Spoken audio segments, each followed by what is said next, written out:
Hey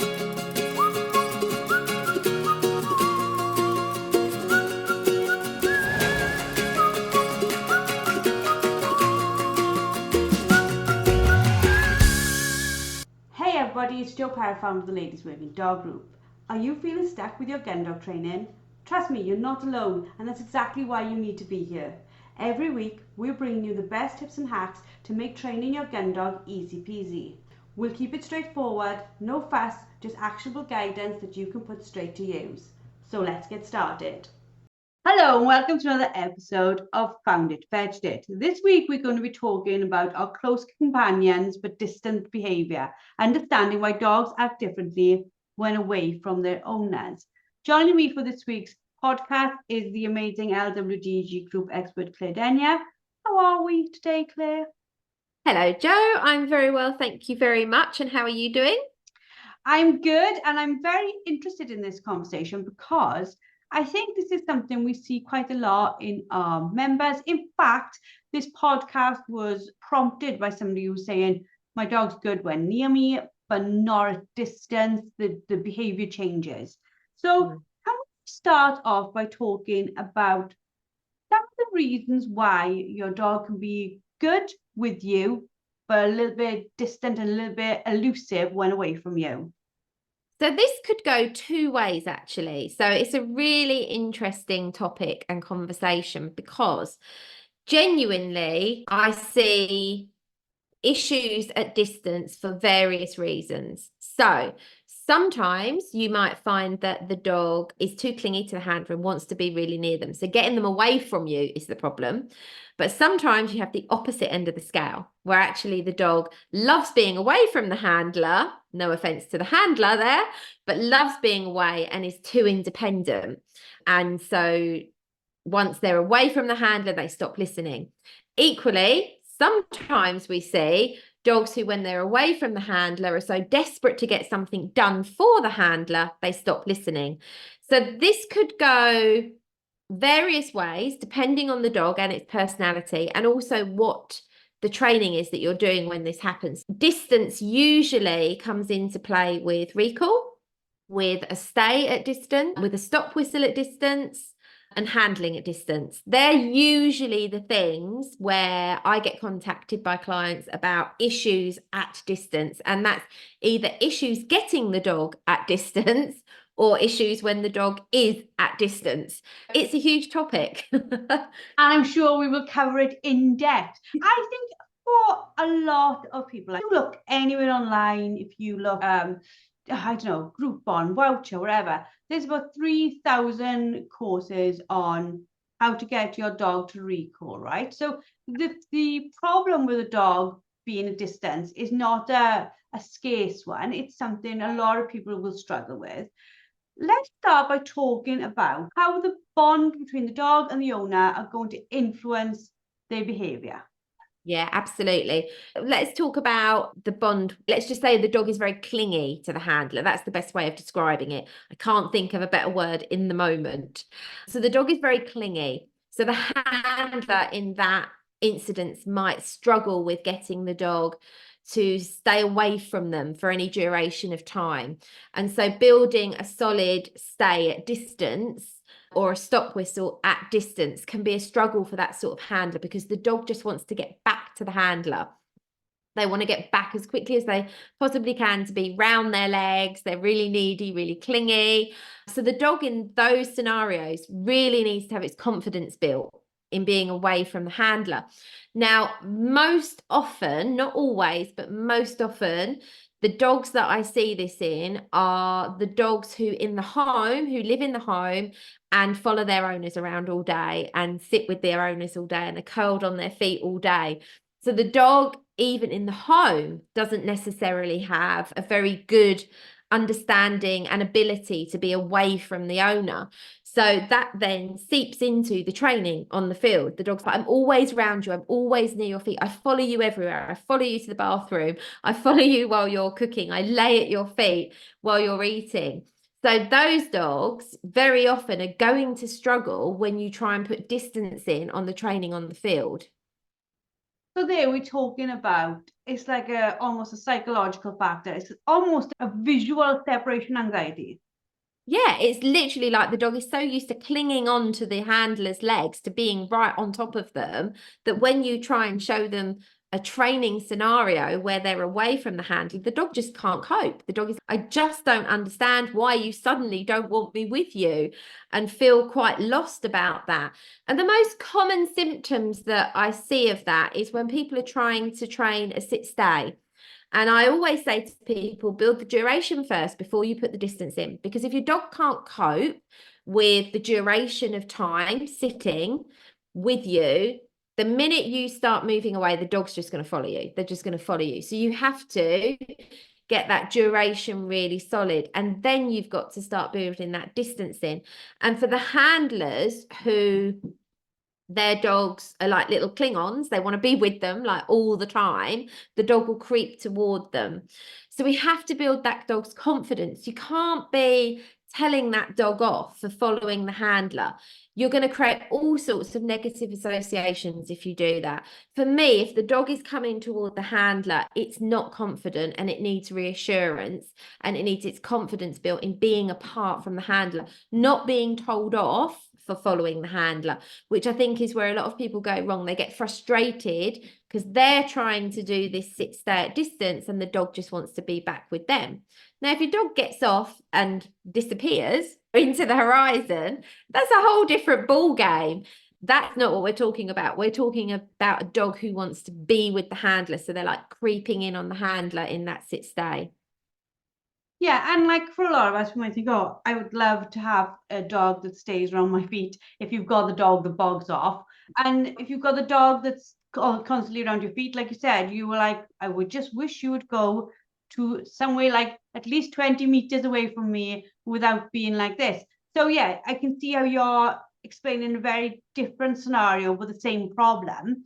So for the Yeah. ones where the dog is like, actually, I am 20 meters away, and now I am going to do what the heck I like. What are we dealing with there? You could be dealing with one or two things. And a nice example of this is the stop whistle. With the stop whistle at distance, some dogs go into hunt mode, and then literally the ears are shut. The dog's not hearing the stop whistle. They're in that hunting mindset. They're out there looking for the thing, and they're oblivious to the handler. Genuinely, sometimes the dogs are oblivious to the handler blowing their stop whistle, which says to me, you've got to shorten that distance down and incrementally build that distance back up with your stop whistle. And in our lesson plans that we do on the LWDG, that's all covered. How to achieve that is all covered. But for me, that's one scenario. Now, another scenario is if the dog hears the stop whistle at distance and that stop whistle indicates to the dog that they failed, they start getting frantic and panicky. And you'll see a very different kind of hunt pattern happen then. The dog looks frantic, manic. They're not holding an area. They're not really looking. They're in a little bit of a crazy moment in their head. Just, I need to find the thing really quick. I've heard the stop whistle, which means I haven't found it and I failed. So with those dogs, again, you've got to shorten the distance, but you've got to build the dog's confidence that the stop whistle is a precursor to finding the thing, not a precursor to being told you haven't found the thing or being told off for not stopping. So there's a lot of things going on there. And it's really in the moment, reading that dog's body language and deciphering why the dog isn't stopping at distance.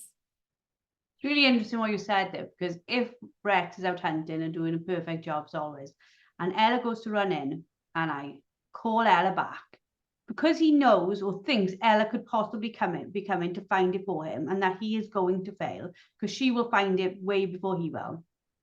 He goes frantic. He literally, exactly like you said, he hunts, but he's not hunting properly. I know he can't. He'll pass over it. I'll see him pass over it, and then he'll come back to the edge of the bracken or wherever it is, and he'll look at me, and then he'll run back in, and I'm like, you just gotta calm down now, minute kid. I've managed to bring her back.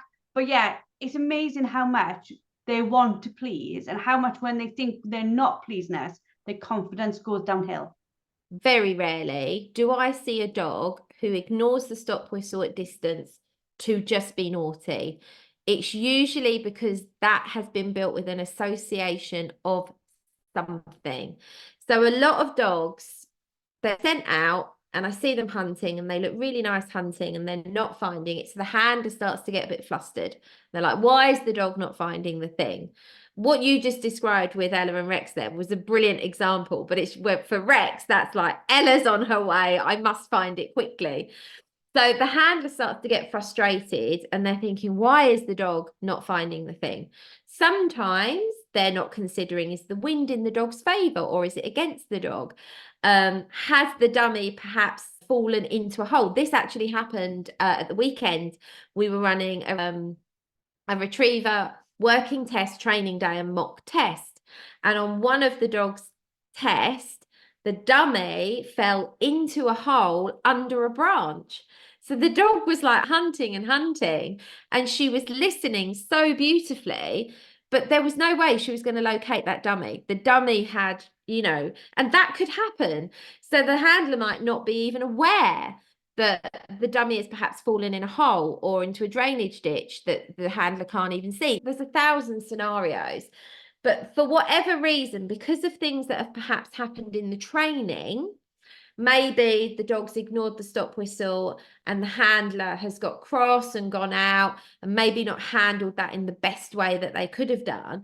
So then when the dog hears the stop whistle in that scenario, they think, oh no, I failed. I'm going to be in trouble. I've not found the thing. So that's when you get that frantic thing, which is what you saw with Rex. But his was because he heard you trying to get Ella back. And he's thinking in his head, oh no, Ella's going to get the thing. I have to get the thing.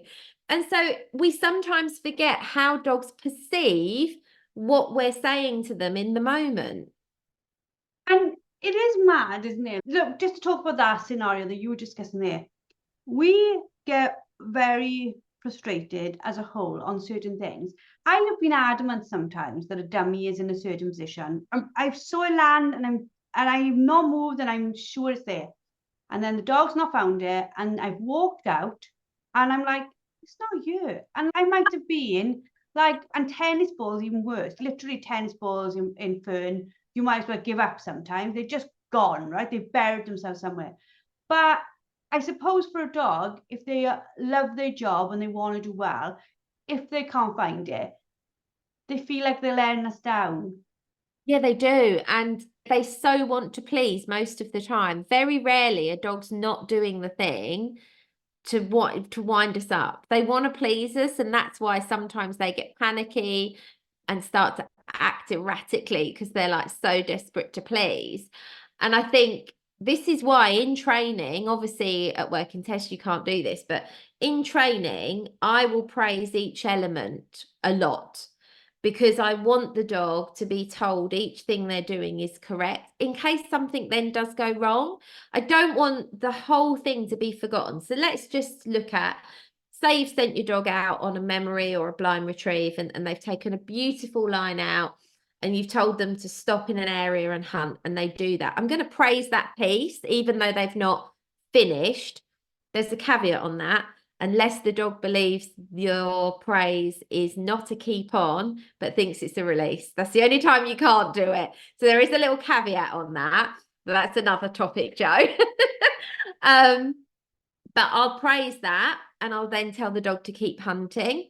And if the dog keeps hunting, and I will occasionally maybe say, good girl, to keep her going, because I want her to know she's doing a great job. Because if, like you just described, the dummy isn't there, maybe I've mismarked where it is, or it's fallen down a hole and I have to go and help the dog. I don't want the dog to, in any way, not understand that all of those things she did first were right. I want her to know they were right. Yeah, and if you look at this in line with, shall we say, old-fashioned training, I don't like to use the word traditional training now because there's a lot of good traditional training. But if we look at old-fashioned training, and I saw with my dad, the dog would go out and you'd be like, leave the dog alone. I assume very much because he was always training to trial, silence. Do not talk to the dog. Do not talk to the dog. And then I started out with that. But then they go a long time, and especially if they've not got confidence, they've got a long time not hearing anything from you. Yeah, no feedback, no feedback. So then if something does go wrong and you have to appropriately correct the dog in whatever way that is for that dog in that moment, there's been no feedback on all the brilliant stuff that happened before that. And I think that's really important in training, is that feedback. And that sort of thing can make or break the control you have at distance. If you think about it, it's the difference between training with a driving instructor or training with a driving examiner, isn't it? It's like, Yeah. where is the feedback? Where is your encouragement? And you, like you said, you do need that. What about the dogs? And they do exist, where the minority, where they're like, I'm enough away from you that you can't get hold of me. So Yeah. now I will do whatever I want. Yeah, with those dogs, the first thing I will do is close down the distance to the distance that I know I can control that dog. And I will get everything right at that distance. And I will then add on literally 5 yards at a time, literally, so that I gradually, incrementally show the dog that I'm still under control, even at distance. I think it's very often that the handlers have jumped from close to 200 yards. Some dogs, there are a few like that. Very few are genuinely like that, but there are some. And with those dogs, you've got to incrementally increase that distance at a rate where you're still under control. And if the dog starts to lose control, you've got to bring that distance back down. Now, there are things you can do. It might be that it would be useful to pop a long line on that dog for a duration of time, so that if they start ignoring you, you can do something about it quicker. It might be that you control the area. So for dogs that have a tendency to hunt and start hunting frantically and just ignore, and it is ignoring as opposed to losing confidence or panicking, I will get them to hunt small areas that are quite contained, so maybe a fence on at least 2 sides, so that I can contain the area they're in, so that if they start ignoring, I can get close enough to get their attention and then stop them. But with those dogs, what's really super important is that those dogs start to learn that you're the one that provides the rewards, not just go in with correction, because those dogs need to see a value in listening. They do need to see a value in it. So with them sorts of dogs, I will do a lot of work of sending them into the area, getting them hunting. And when they stop, I am the one that provides the reward for stopping, not the environment. And if you do that enough times, the dog will start to go, hang on a minute, it's worth listening to her. The reward always happens really quickly after I listen to her. So you have to change the mindset of the dog. And I think too often with dogs like that, people think that the dog is hard-headed. It's not. It's just that they don't see the value in listening, and we have to teach them the value in listening. It's not just about correcting the dog in situations like that. Does that make sense, Joe? Yeah, completely. Because I suppose I've been lucky, but I've not known a dog to have a recall problem.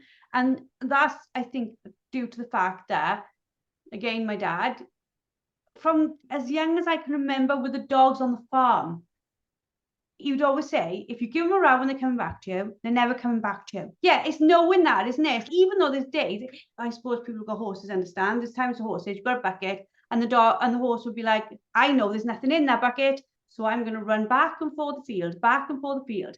Because they've learned that the behaviour is you show them the bucket, there's nothing in the bucket, there is no reward. But if you've That's got it. food in that bucket, chances are they're coming back in. So it's that thought that, not that we don't need to correct, because we do need to correct, but Yeah. this recall might be the one where you need to be really patient and really ready to have a better thing than the environment.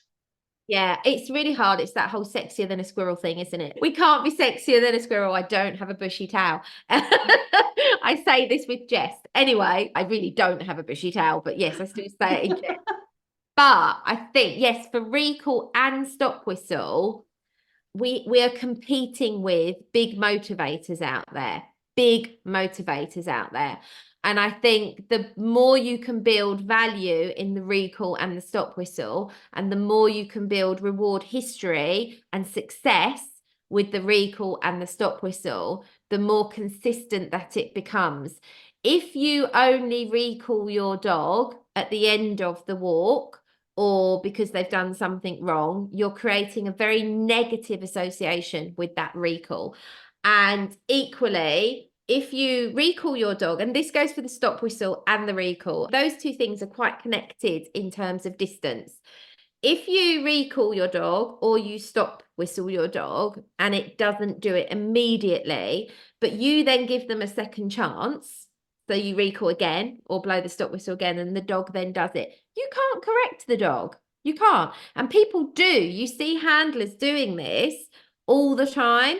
They blow the stop whistle once or they recall the dog once and the dog doesn't do it. They get really cross and they start getting closer to the dog, which technically they need to get closer.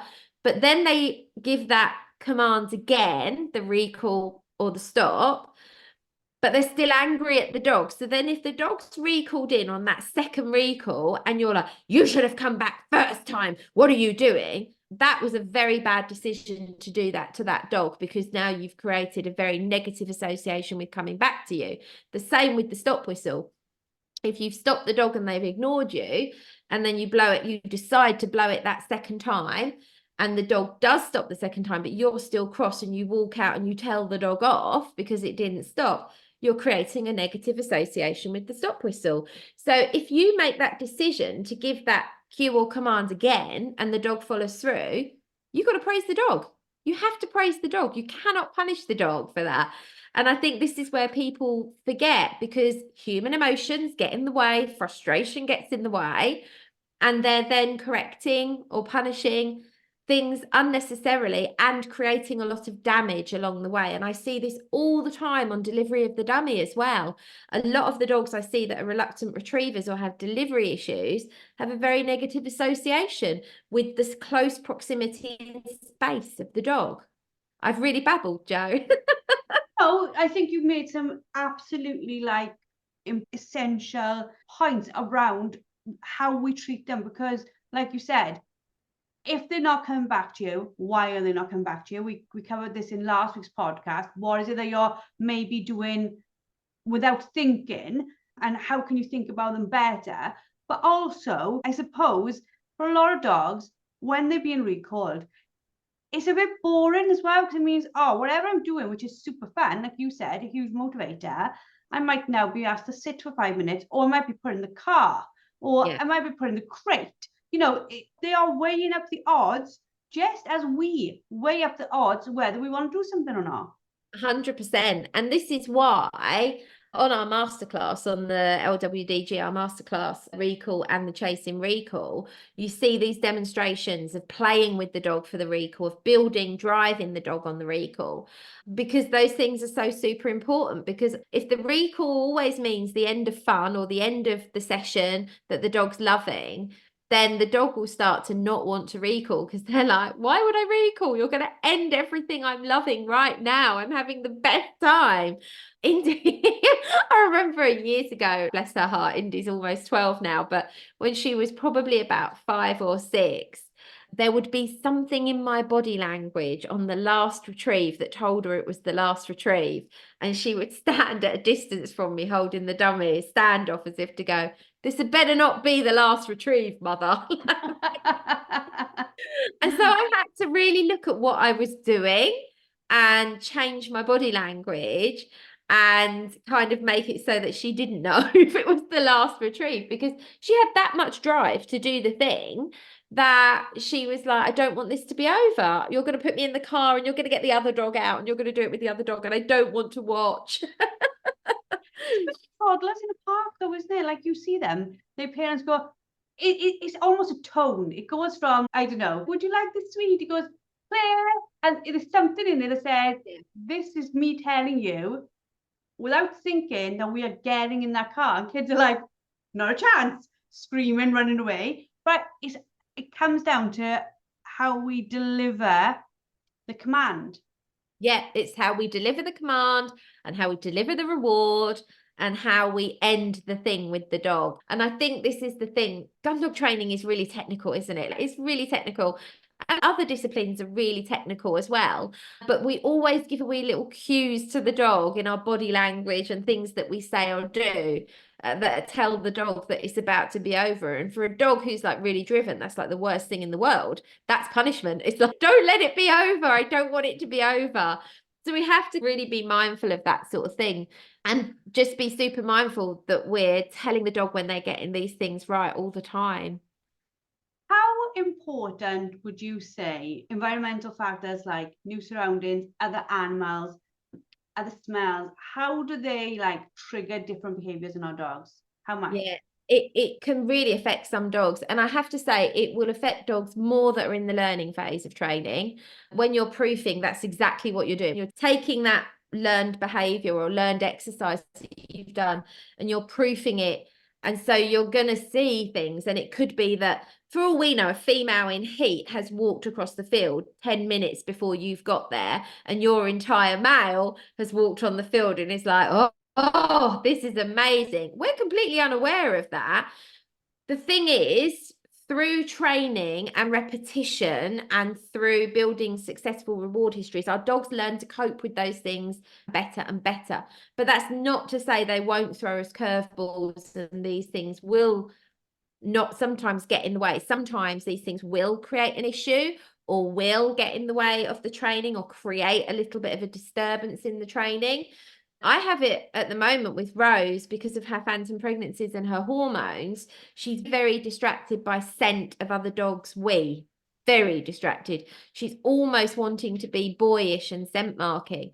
And I'm having to be really super clear with her in my cues and in my commands and in my way of training her, that I'm teaching her you can only do these things when you're on your free time. When you're working with me, you can't do these things. No different to what I'd do with a male dog. You know, with a male dog, they can't go around cocking their leg whilst they're on a retrieve, because if you wanted to enter competition, there's a big fat zero for you straight away. So I'm almost having to educate her similar to how I would a male dog who's got that tendency. And it's stuff that's going on in her head, things that are going on in her head. And I'm not in her head, but I have to get in her head. And so it's reading that body language, seeing the moment where, you know, she starts to lose focus and she's thinking of other things. And I've got to be able to get in there and get her attention and get her back on board with me. And so, yeah, it is something that is a challenge. And of course, the further away from your dog you are, the harder it is to interrupt that. Yeah, fabulous. Talk about a little bit about when owners should seek professional assistance for dogs' behaviour issues. Because I don't want us to gloss over everything and just say, and I know this is not what we're saying, but be more fun, it'll all be fine. We're not glossing over it like that. When is it a case of the dog needs you to get some extra help? Yeah. I think an additional set of eyes is always a bonus. If it's somebody that you trust and you agree with their methods and you like their training, and it's somebody that you can get on with and talk to. And I go to a trainer myself. I go and see Abby with Rose, and you can't beat getting that second opinion or the eyes on, but especially if you're a pet dog owner and you've got behavioral issues going on and training challenges because of behavioral issues, seeking out help from a trainer who can help you understand not just the symptom, but the root cause of those symptoms is really important. A lot of trainers, I don't mean this derogatory, Joe, at all, but a lot of trainers just train a skill set without really considering the root cause behind the symptom. A lot of the time, what in training is a symptom of an underlying factor. So it's important that you're considering what the underlying factor is to be able to change behavior. Does that make sense? Yeah, if you think of everything we do within our membership, it literally is about every week, Emma Adele steps forward and tries to work hard to change human mindset. Yeah. So why we would think it'd be any different for our dogs, we wouldn't. We know that both mindsets need confidence. Both mindsets need to work as one. Those things take time and they certainly take developing. Yeah, 100%. So I think as a handler, if you're looking for a trainer to help you, ask that trainer, say, what are your methods? How would you go about fixing these problems? And if they're just all about correcting a symptom and not trying to understand the dog's emotion and the root cause behind the dog's behavior, then personally, I'd steer clear. Your trainer should be someone that's working with you to understand your dog's behavior and to get to the root cause and change things from the underneath up. If you just mask over a behavior by punishing the dog to get it to a result on a thing, you're going to probably create more behavior problems under the surface that are going to bubble up. You might be creating a lot of frustration in the dog, confusion in the dog, fear in the dog. And that's not to say we can't correct a dog. Yes, of course, we must correct the dog for behaviors that are unacceptable. But we have to firstly understand the root cause to be able to come up with the best way to work with that dog. Yeah, because if even listening to you, I always learn so much.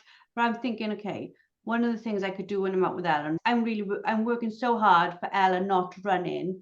Maybe I'm not thinking about the fact that she doesn't have to not run in on everyone. I can put her on the lead for some so that he doesn't have that worry. Because we talk about what do we know, what don't we know, what are we observant of. I'm probably 50% aware that if Ella's having a great time and she's retrieving well, she wants every retrieve if she's in that mood. So I can know what day we're having. Those days could be you're staying on the lead kid when he's out there, because otherwise you're going to ruin it for him. And then maybe doing more work. Like, again, I tend to train them together, normally because I'm on the side of a mountain and without a vehicle. So I don't have the capability of running away, but I do have the capability of tying her to a tree next to me. So we stand somewhere and I know that my thought process, my observation can be on him and not what is she doing. Even things like that. I'm sure as listeners are listening to this, they're thinking, okay, but what if I try that? What if I try that? And a lot of what we talk about is trial and error to work out, like you said, what's causing what I'm seeing. Yeah, 100%. Exactly. And what you just said was spot on. So with Ella, if I was training her with Rex, if they were my dogs and I'd be training, I would probably be, pegging her so that she's learning to be steady by my side, but so that Rex isn't interfered and then we haven't got detrimental things happening to Rex. And then it might be, okay, Rex is going to do something super simple now. So actually, I'm going to try her off lead for this one. And then just see how that's going, work that into it and be flexible, but so that both dogs are getting the ability to get things right. Definitely. Claire, if you lived near her, we'd be with you every week. That would be beautiful, wouldn't it? It would be If I didn't have to drive like 14 hours. Yeah, it would be beautiful. To close up this conversation, what sort of final advice or encouragement would you give to listeners struggling with their dog's behaviour? At distance. That's the case. So, firstly, work out if your dog is a Klingon. And if your dog is a Klingon, work on separation in environments where you can manage it more easily, in the home, in the garden, before expecting the dog to be able to do it on the field. If your dog is showing you body language that at distance they are having a ball and just ignoring you, take that distance down. Take that distance down and then build it back up. Just as I said, 5 yards at a time so that your dog learns to listen, but make sure the dog is learning there's value in listening to you. If your dog is the sort of dog who at distance gets a bit worried and frantic if you recall them or try and stop them because they feel like they've failed, make sure that you are praising each element that's going right en route to the thing. And again, praise them when they get it right. And if in doubt, find yourself an amazing trainer to help you see what's really going on with your dog. I definitely think off the back of this, there's a masterclass on building your dog's confidence if he's a Klingon. I can see that being something that goes down. You know what? It is such a common thing. I think it could be easily a masterclass because it's such a common problem. The least problem is dogs that are genuinely ignorant at distance. That's the least. The most common is cling on, followed by, oh, I'm out here and now I failed and I don't know what to do and I'm going to be silly. So I think there is a masterclass in that for sure. We'll definitely align that up, put it in the planning for our members. For those of you who are listening, I hope you've enjoyed. Please go to our social media at Ladies Working Dogs on Instagram, Ladies Working Dog Group on Facebook. Give us a hashtag #ClingOn so that we know that you have listened and you know all of what we have been on about. Give us your feedback. We do appreciate it, and we shall speak to you all next week. Thank you very much, Claire. It's been incredible as always. That's it for today's episode. A massive thank you for tuning in. Don't forget to head over to the LWDG and sign up for our membership. Get access to expert-led training, a wonderfully supportive community, and the resources you need to become a confident and skilled gun dog trainer. Let's take this journey together, because no woman should have to train her gun dog alone. We'll see you all next week.